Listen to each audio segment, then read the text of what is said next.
James ran out with a bucket of freezing water in winter and toppled the bucket over the cyclist. They timed it because they knew every day this guy's going to come past you. Check in with George Mienie. That means it's Friday. It means the weekend has begun. Good morning, Borge. How are you? Good morning, Gareth. How's it been? Hey, George. I'm good. Yeah, it's. What are you up to? What are you driving, flying, or piloting this weekend? Well, tomorrow there's a big Bushcat gathering. What? At a Bushcat, which is a type of airplane, the one that I fly. Okay.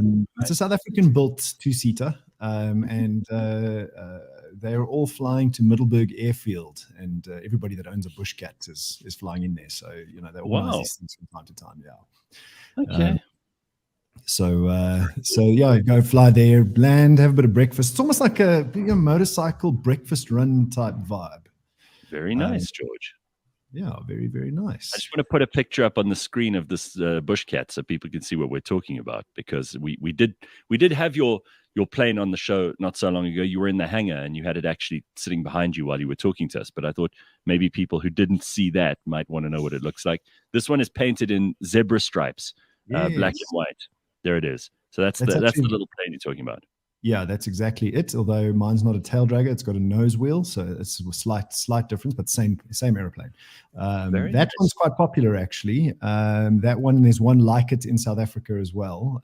It's often used for anti-poaching because they're very nimble and almost like a zippy little car in the sky. It's very cool. Very cool. George, do you all have special Bushcat leather jackets that you then sort of compare? No, I'll wear AutoTrader one. I'm just because it sounds like those Harley clubs that you see these guys going on a breakfast run, except you guys are you're one tier up from them because you're actually flying to your various places. That's you could have your special Bushcat code name on the back of your leather jacket. George, I reckon you should sell Bushcat merch. Get a side gig going there. Yeah, just sell Bushcat merch. But motorcycle clubs do that. I used to be a cyclist, and cyclists were very similar as well. It was all about the kit. There's no need to embarrass yourself by bringing up cycling, George. There's a lot of horrible things in the world. Let's just try to keep Fridays positive, please. If you don't mind. Well, that leads me into the first story, Gareth. I sent you a link to a short video there. So this man, this car dealership in America, in Belgium. This car dealership in Belgium couldn't understand why they had saliva on the cars that are parked on the sidewalk every day. They find the saliva running down the side of the car, and they couldn't figure it out. So they went and they reviewed the CCTV footage, and that's the video I sent you. And it turns out this disgruntled cyclist every day rode past the cars and spat on them. Good Lord, what's his problem? Because when you said saliva, I thought it maybe what was in Nkosazana Dlamini Zuma with, and when people put saliva on the paper. You remember that? That was 2 years ago, but it was a huge, huge hit. So I thought maybe it was her. But what was the reason the cyclist is spitting on cars? They don't know, but the owner of the dealership ran out. Dealership's name is Auto James. Ran out with a bucket of freezing water in winter and toppled the bucket over the cyclist. They timed it because they knew every day this guy's going to come past. Yeah, I love it. Good. That's the way to treat cyclists. Exactly, and so that's what the dealership owner did. That's hilarious. Look at that. There it is. And the cyclist is wearing an anorak. And I don't know if you could even call them a cyclist. If you dress like that, you're really just a bicycler. A bicycler. You can call them bicycler. All right, very good. That's the way to deal with cyclists. We like that. The ones that spit on your cars, I suppose. But there's another more interesting story, I suppose, and that is a man in Colorado has been collecting. I don't know if you ever collected Hot Wheels, Gareth. Yes. Funny thing, yesterday, I actually drove past a shop where they sell hobby stuff, and they had in the display window, they had a whole range of Hot Wheels. It's a big thing. It's a very big thing, and this guy has collected over 30,000 Hot Wheels, some very, very rare Hot Wheels. Phenomenal display that he has. We got to get this guy on Collectomania. On Mondays we do this thing called Collectomania where we talk to people about their collections. And I'm sure in South Africa there's someone who's collected all the Hot Wheels. If you know who that person is, or if you are that person, then send us an email, contact@cliffcentral.com. We want to talk to you.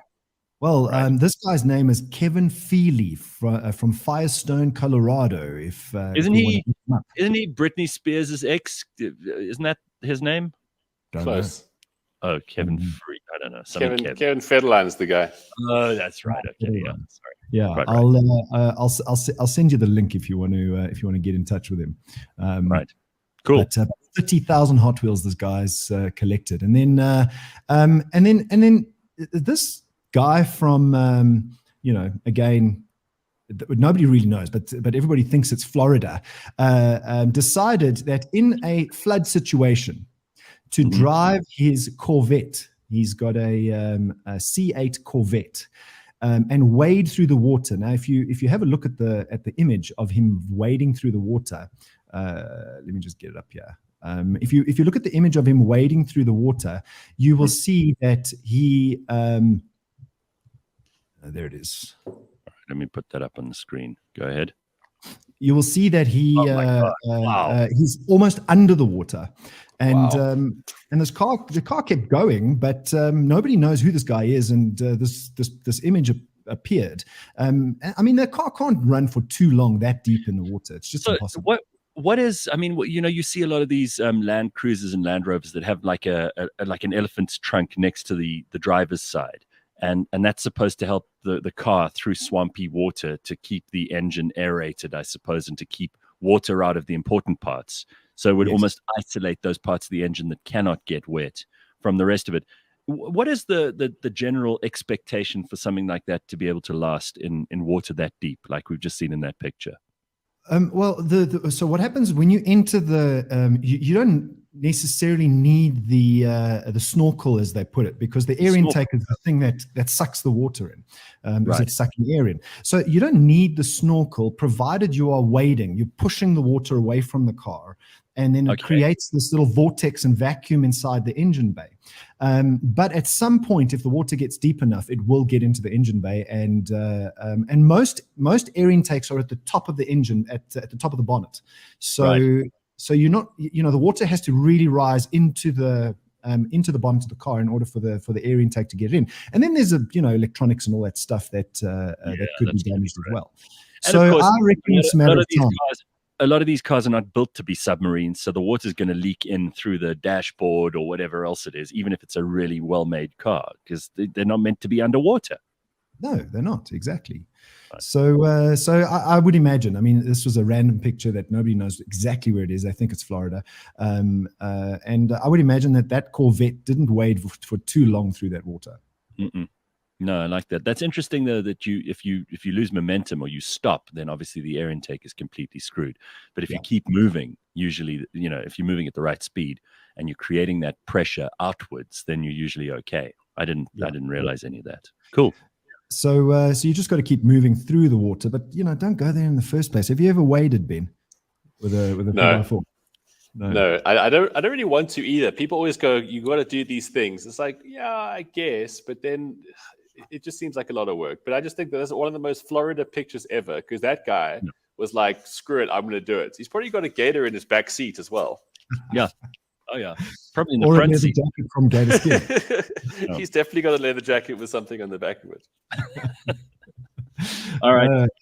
And then lastly, Gareth, there is a research study that's going to start in the beginning of next year.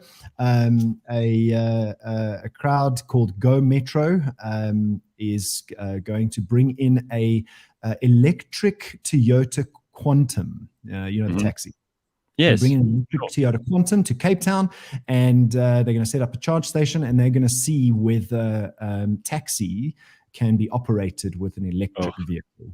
What's the bet that the taxi association will attack the poor guy who's got the electric taxi and beat him up because he doesn't have to fill up with petrol? So I don't think this is a great idea. Unless everybody gets an electric taxi, no one should get an electric taxi. That's how the taxi associations think. It's a good point. But some of the studies done so far, the taxi drivers themselves are very much for it, because Really? I believe, this is kind of hearsay, but I believe that the way the taxi drivers get remunerated is they have to pay a fixed amount to the taxi owner, and all other costs are off whatever they collect. Well, as long as they disguise it to look like a normal taxi, make it look like it takes petrol, then you should be all right. But the moment it looks different, it's going to get the same shit that Uber gets or that any of the other taxi services get. The taxi drivers just do not tolerate competition. They don't think of it as a they don't want an equal playing field. They want special protection. And if they can't get it, then they'll just beat up those taxi drivers who don't do the same thing they do. Well, I suppose that doesn't only go for minibus taxis. It's also the other taxi part of the industry, which look at what happened with Uber, like you say. Around the world, there seems to be this, taxi anti-disruption thing. The other problem, George, is, I hate to say it, but Eskom. If you've got an electric taxi and you're relying on Eskom, you could be in a lot of trouble. Well, yeah. I mean, if you've got a commute to do or a route to do, and there's a 2-hour, I agree with you. I mean, I've said up to now that load shedding does not impact owning and driving an electric car. And it doesn't, because I live with one every day, because you can charge it overnight. But with a taxi driver, you might have to charge it during the day, which it disrupts your route. Yeah. Well, let's see what happens. I mean, the more we can have options, the better. Of course, you and I and Ben, we're not talking like taxi drivers or taxi owners. So what do we know? All right, George, thank you very much. Have an excellent weekend. Ben, enjoy your weekend. Thanks, everybody. Bye, guys. We will see you on Monday. Yep, we'll see you on Monday at 6 o'clock in the